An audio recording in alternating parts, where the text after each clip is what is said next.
For I will tell you of Anansi, the clever spider. Long ago, he spun his web and dreamed of the stories held by the sky god. To win them, Anansi faced a great challenge: to capture a swarm of fierce hornets. With cunning and a simple gourd, he tricked them, trapping them inside. He journeyed to the heavens and presented his prize to the sky god. Impressed by his wit, the sky god gifted him all the world's stories. Anansi brought them down to earth, a treasure for everyone to share. In the heart of the Nyanga Mountains, where rivers run like crystal veins, the people have always shown respect. They come to the sacred waters with quiet reverence, leaving small gifts to honor the spirits of the land. But one day, a traveler arrived, his laughter echoing through the serene landscape.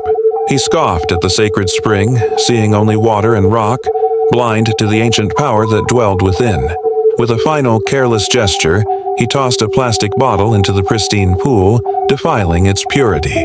A sudden deep silence fell over the forest. The water began to glow with an eerie light as a thick, cold mist descended from the hills. From the depths, the great python emerged, its colossal form shimmering with an otherworldly light, its eyes, burning with ancient power, fixed upon the intruder. The traveler, paralyzed by a terror he had never known, fled without looking back. The great serpent watched him go, its lesson delivered, before sinking back into the now pure water, a silent guardian once more. The sun bled into the sea, painting the waves in hues of orange and purple as two fishermen, one young and one old, cast their nets one last time. Suddenly, the water before them shimmered with an otherworldly light, and from the depths rose Mami Wata, her beauty as vast and dangerous as the ocean itself.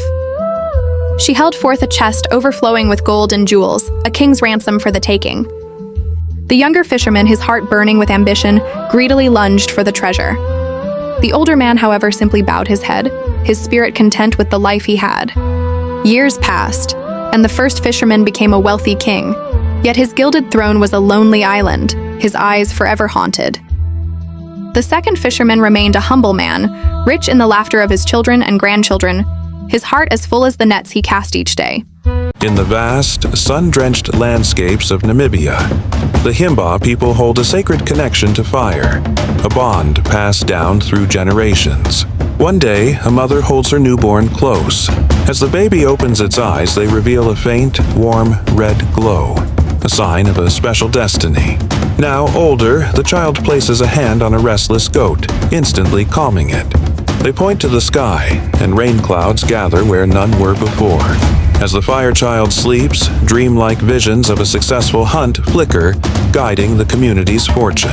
The child now stands among their people, a respected spiritual guide, their eyes holding the ancient wisdom of their ancestors. The old elephant, scarred by time, embarked on his final journey. He left his herd, each slow step a deliberate pilgrimage across the sun-scorched savannah. He arrived at a sacred ground, a misty, surreal landscape where the bones of his ancestors lay like fallen monuments, the elephant graveyard.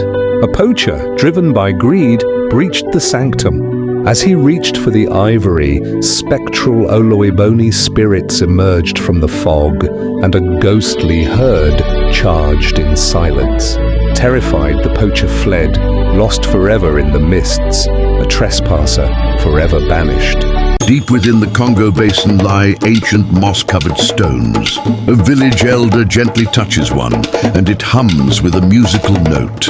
During a drought, the elders tap the stones in a rhythmic sequence, creating a haunting melody. As the music builds, glowing forest spirits emerge and storm clouds gather, bringing rain. The sacred music and falling rain dissolve shadowy, evil spirits from the land. Harmony is restored, and the singing stones sit silently, their power at rest.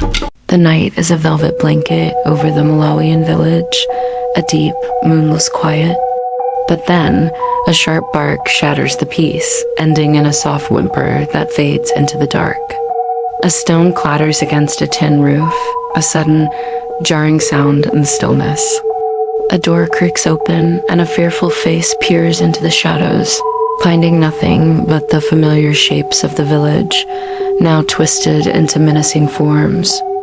Awakened by the noise, a small child pushes open a wooden shutter just a crack. For a heartbeat, they see it, a pair of glowing eyes, a figure coated in pale ash, there and then gone.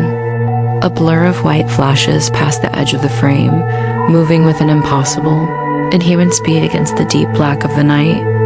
As the sun rises, the village breathes a collective, uneasy sigh. The elder's voice is a low whisper, "They are real." The camera holds on the child's wide, haunted eyes. Over the vast South African grasslands, a tempest gathers as dark clouds churn in a violent dance. A bolt of lightning cleaves the sky, but this is no ordinary strike. It holds, coalescing into a living form. From the heart of the storm emerges the Impundulu, a magnificent bird woven from shadow and raw electricity. It soars, fire trailing from its powerful wings. On a rocky outcrop below, a traditional healer chants, arms raised in summons. As the storm rages, a single incandescent feather detaches and drifts down. The healer catches it, the feather now glowing with a dangerous protective power. The Sahara stretches, a canvas of endless gold under the setting sun. Across this vastness, a lone caravan traces a slow path, their silhouettes dark against the fiery sky. But they are not alone. Unseen, unheard, a presence walks with them. Footprints materialize in the soft sand, appearing from nothing beside the heavy tracks of the camels, accompanied by a whisper on the wind. A traveler, sensing a shift in the air, glances back. There, shimmering in the dying light, is a figure of smokeless fire. The Djinn, a guardian of the sands, watches from the twilight. With a gesture, the Djinn commands the wind. Sand swirls away, revealing the impossible, the golden spires of a lost city buried for millennia. Then, as quickly as it appeared, the mirage vanishes. The sand settles, and the secret is once again kept, safe beneath the dunes. In the dense Cameroon rainforest, a lost outsider strides confidently down what seems a clear path. Suddenly, he glances at his compass, then up. The trail has vanished, replaced by an impassable thicket as whispers ride the wind. For a fleeting moment, a shimmering forest spirit, woven from leaves and light, watches him from the foliage. Elsewhere, a Baka hunter walks an unseen, sun-dappled trail, a path revealed only to him. While the hunter reaches a sacred hidden waterfall, the forest gently guides the lost man back to its edge, its true heart remaining forever a secret.